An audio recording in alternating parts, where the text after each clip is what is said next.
Hi friends, பிப்ரவரி மாதம் நிறைய படங்கள் ரிலீஸ் ஆகுது. என்னென்ன படங்கள் ரிலீஸ் ஆகுதுன்னு பார்க்கலாம். பிப்ரவரி 2ஆம் தேதி மறக்கமா நெஞ்சம் இந்த படம் வந்து ரிலீஸ் ஆகுது. தேட்டர்ஸில் நீங்கள் பார்க்கலாம். டேவில் இந்த படமும் வந்து பிப்ரவரி 2ஆம் தேதி தான் ரிலீஸ் ஆகுது. நீங்கள் இந்த படத்தையும் தேட்டர்ஸில் பார்க்கலாம்.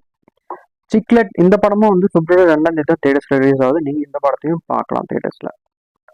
சந்தானத்தோட வடக்குப்படை ராமசாமி இந்த படமும் பிப்ரவரி 2ஆம் தேதி தான் ரிலீஸ் ஆகுது. பிப்ரவரி 2ஆம் தேதி 4 படங்கள் ரிலீஸ் ஆகுது கைஸ். அப்புறம் நம்ம சூப்பர் ஸ்டார் அப்புறம் வந்து விஷ்ணு விஷால் அவங்க நடிக்கிற லால் சலாம் இந்த படம் வந்து பிப்ரவரி 9ஆம் தேதி ரிலீஸ் ஆகுது. பிப்ரவரி 9ஆம் தேதி 2வது படம் ரிலீஸ் ஆகுது லப்பர். இந்த படமும் வந்து நம்ம மணிகண்டன் அவரோட படம் வந்து பிப்ரவரி 9ஆம் தேதி தான் தேட்டர்ஸில் நீங்கள் பார்க்கலாம். பிப்ரவரி 15ஆம் தேதி வந்து பிரம்மாயுகம் இந்த படம் வந்து ஒரு சோலோ ரிலீஸ். நம்ம மம்புட்டியோட படம் வந்து பிரம்மாயுகம் நீங்கள் தேட்டர்ஸில் நீங்கள் பார்க்கலாம். நம்ம தமிழ் டப்பும் இருக்கு.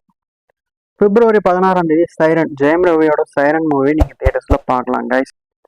அன்னைக்கே நீங்க வந்து வித்தைக்கார் இந்த படத்தோட நீங்க தியேட்டர்ஸ்ல பார்க்கலாம். சதீஷ் வந்து இதுல ஹீரோவா பண்ணியிருக்காரு. த பாய்ஸ் இந்த படமும் வந்து பிப்ரவரி 16ஆம் தேதி தான் தியேட்டர்ஸ்ல வரப்போகுது. வெரி இந்த படத்தை வந்து நீங்க பிப்ரவரி 23ஆம் தேதி தியேட்டர்ஸ்ல பார்க்கலாம். காசிமேடு கேட் இந்த படத்தையும் வந்து பிப்ரவரி 23ஆம் தேதி நீங்க தியேட்டர்ஸ்ல பார்க்கலாம். ரணம் இந்த படம் வந்து பிப்ரவரி 23ஆம் தேதி தான் ரிலீஸ் ஆகுது அப்படின்ற மாதிரி சொல்லியிருக்காங்க. வைபவ் வந்து ஹீரோவா பண்ணியிருக்காரு. நான் இப்போ சொன்ன இந்த படங்களில் எந்த படத்துக்கு நீங்கள் தேட்டர்ஸில் போய் பார்க்க போறீங்கன்றத மறக்காம கமெண்ட் செக்ஷன் சொல்லிட்டு போங்க. நம்ம சேனலை சப்ஸ்கிரைப் பண்ணிக்கணும், நோட்டிஃபிகேஷன் பெல் ஆன் பண்ணி வச்சுக்கோங்க. பாய் எல்லாருக்கும்.